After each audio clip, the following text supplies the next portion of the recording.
Hello दोस्तों, good morning. मैं आशा करता हूँ आप लोग स्वस्थ होंगे, मस्त होंगे, अपने काम में व्यस्त होंगे। तो अभी हम लोग ग्रेटर नोएडा से रिटर्न दिल्ली की तरफ जा रहे हैं। तो ग्रेटर नोएडा का भाई, ये जो पेड़ पौधे हैं ये तो अच्छे है ही हैं, रोड भी काफ़ी अच्छी है।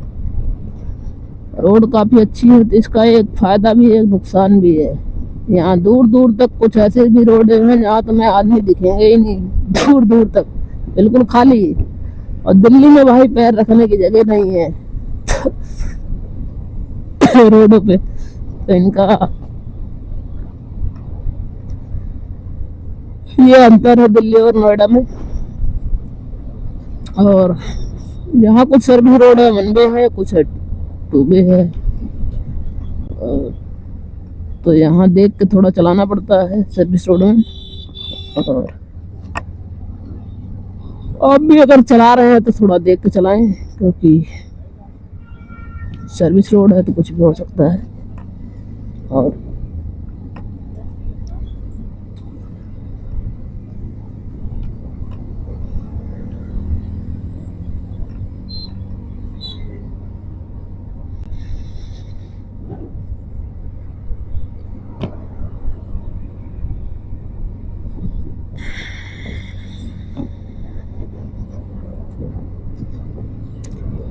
तो दोस्तों, मैं आपको एक जानकारी देना चाहता हूँ जो कि है इंटरसिटी स्मार्ट बस के बारे में। इंटरसिटी स्मार्ट बस को मुझे यूज करते करीब हो गया होगा 4 साल। 4 साल से मैं इंटरसिटी स्मार्ट बस को यूज करता हूँ। और यूज करने का रीजन है कि ट्रेनों में टिकट टाइम पे ना मिल पाना, या हमें अटेंडम में 1 या 2 दिन में निकलना है। तो हाँ, ये है थोड़ा महंगा पड़ता है, लेकिन आपको वो चीज़ें मिल जाएंगी जो आपको चाहिए एक बस में, या फिर आपको जो सफ़र में चाहिए वो मिल जाएगा। आपको सीट मिल जाएगी, कंबल मिल जाएगा, लेटने बैठने की कोई चिंता नहीं रहेगी। तो काफ़ी सारी चीज़ें मिल जाती हैं और आपके हिसाब से टिकट भी मिल जाएगी। बहुत सारी चीज़ें मिल जाती हैं और काफ़ी बढ़िया भी होता है, सर्विस भी काफ़ी बढ़िया है, लेकिन ये थोड़ा कॉस्टली पड़ता है। तो मैं कई बार से इंटरसिटी स्मार्ट बस यूज़ करता हूँ। और क्योंकि हमारा प्लान तो होता नहीं है, ये उनके लिए बढ़िया होता है जिनका प्लान अटेंडम में होता है, कहीं जाने का आने का जो भी कुछ है। अटेंडम में जिनका प्लान होता है उनके लिए काफ़ी बेटर है। तो अब की बार हुआ यूँ कि मैं जाते समय तो इंटरसिटी से ही गया था। इंटरसिटी हमें टाइम पे पहुंचा भी दिया, टाइम पे, व्यवस्था भी बढ़िया थी। लेकिन अब की बार मेरे साथ एक मिस्टेक हुई थी इंटरसिटी में, जिसकी मैंने वीडियो अभी तक नहीं बनाई। मिस्टेक ये हुई थी, मैंने सिंगल सीट होती है, सिंगल केबिन सीट होती है स्लीपर में, वो सीट बुक किया था। और भी मतलब बीच वाली रो में बुक किया था। तो वो मुझसे पता नहीं क्या सिस्टम है, हमें समझ में नहीं आया। और मैंने हर बार बुक करता था तो हर बार जो सीट बुक करता था वही सीट मिलती थी, वही बस मिलती थी, सब कुछ सेम था। लेकिन अब की बार जब मैंने बुक किया तो अब की बार मुझे बिल्कुल पीछे की सीट दे दिया, बिल्कुल पीछे की। और पीछे की सीट और आगे की सीटें सस्ती होती हैं। उसमें एक नियम होता है, जैसे बसों में एक्सीडेंट होने का खतरा बना रहता है हमेशा।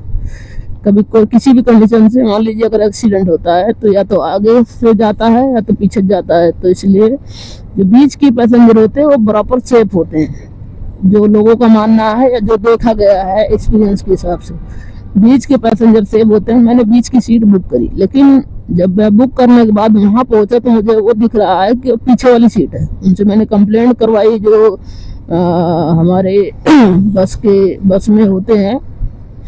तो उन्होंने बताया सर आपकी यही सीट बुक हुई है। मैंने बोला ऐसा कैसा हो सकता है, मैं 3-4 साल से यूज़ कर रहा हूँ, तो ऐसा तो अगर गलती हो ही नहीं सकती। अब हमें समझ में नहीं आया तो उन्होंने बोला यही सीट है, अगर आपको कोई प्रॉब्लम है मैं आपको रिफ़ंड करवा दे रहा हूँ और आप दूसरी बस लेकर चले जाएँ। तो भाई रात को 11 बज रहे थे, 10 साढ़े 10 बज रहे थे, अब कहाँ जाऊँ। तो इसलिए मैंने उसी में एडजस्ट किया।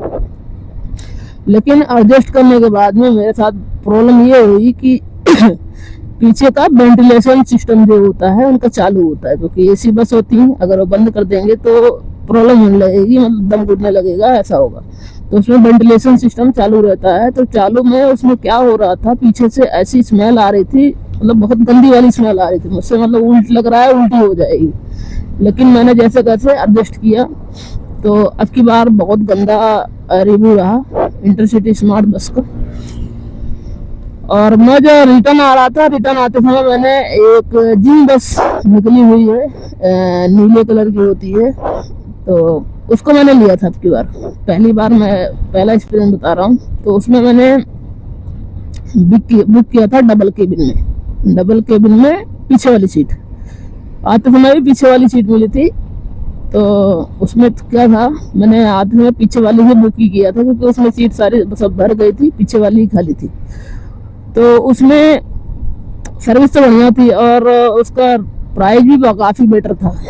पता नहीं पीछे वाली सीट थी या फिर क्या रीजन रहा, ये हमें जानकारी नहीं हो पाई, या फिर सीट उतनी में ही फुल हो गई थी, क्या सिस्टम था।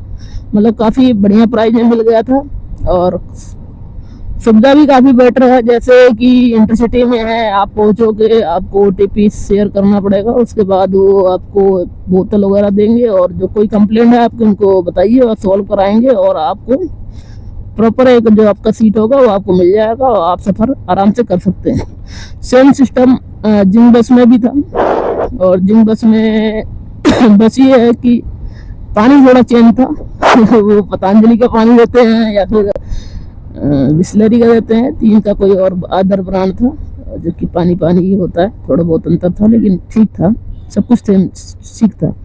बस की कंडीशन भी काफ़ी अच्छी थी, जबकि दोनों की सेम बसें होती हैं भारत बेंज की।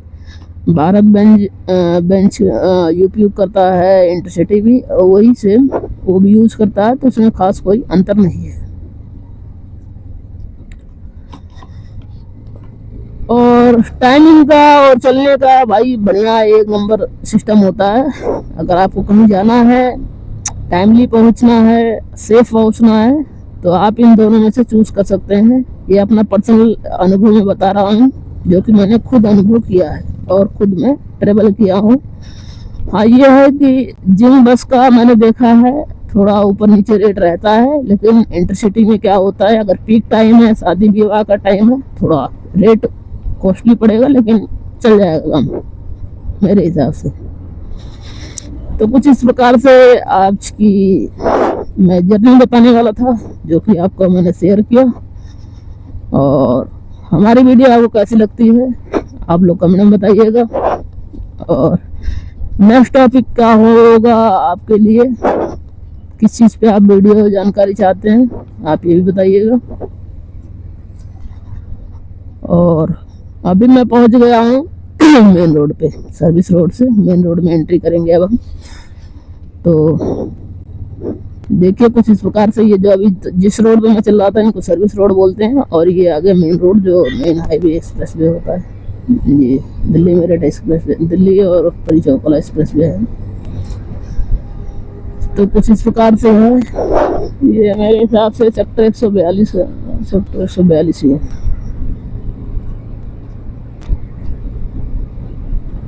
तो दोस्तों, आप लोगों से एक निवेदन और है हमारी कि इस समय कोहरे का मौसम चल रहा है, तो अगर आप कहीं ट्रेवल कर रहे हैं थोड़ा ध्यान से ट्रेवल करें, क्योंकि दिखाई नहीं देता, और दिखाई नहीं देता तो बहुत सारा एक्सीडेंट हो जाता है, जो कि अभी जैसे मुझे वेस्टर्न पेरिफेरल एक्सप्रेस पे आपको देखने को मिला होगा, सुनने को मिला होगा। तो इसमें गलती भाई किसी की नहीं होती। क्या होता है, अगर कोई एक बंदा आगे चला रहा है तो उसी के सहारे सारी गाड़ियाँ चलती हैं। अब उसमें होता क्या है, उसे कोई कंफ्यूजन हुई या उसने रोकने की कोशिश की, तो बस रोका तो उसने में एक्सीडेंट हो जाता है। उसका रीज़न है कि कोहरा इतना ज़्यादा होता है। आप हमारी 2 दिन पुरानी वीडियो देखिए, मैं आ रहा था सोनीपत, जो मुरथल ढाबा है, वहाँ से मैं आ रहा था तो गुड़गांव आ रहा था, तो वहाँ पे मैं मान लो 4:30-5 बज रहे होंगे। 5 बजे ऐसा कोहरा था दिन में, मतलब शाम के समय ऐसा कोहरा था पूछो मत, कि मतलब गाड़ियाँ दिख नहीं रही थी, बहुत लो विजुअल, बहुत लो कंडीशन थी दिखने की। और बहुत अच्छे हालत नहीं थे।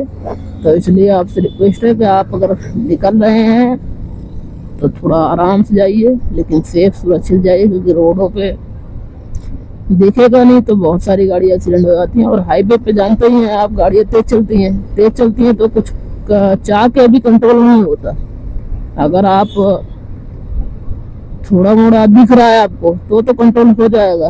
1-2 सेकंड का टाइम मिलता है, कैसा भी एक्सीडेंट होने वाला हो या कुछ भी हो, समझदार आदमी होता तो बच जाता है। लेकिन जब आपको दिख ही नहीं रहा है क्लियर क्या सिस्टम है, क्या कंडीशन है, तो आप नहीं संभाल पाएंगे उस कंडीशन में। तो आपसे रिक्वेस्ट है, अगर आप जा रहे हैं तो आप देख के जाएं।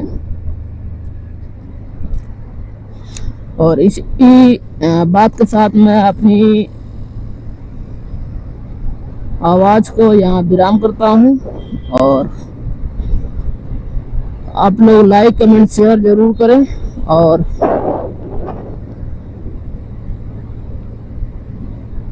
आपको हम ऐसी वीडियो देते रहेंगे जब भी हमें टाइम मिलता रहेगा। तो थैंक यू, धन्यवाद, बाय बाय, टाटा।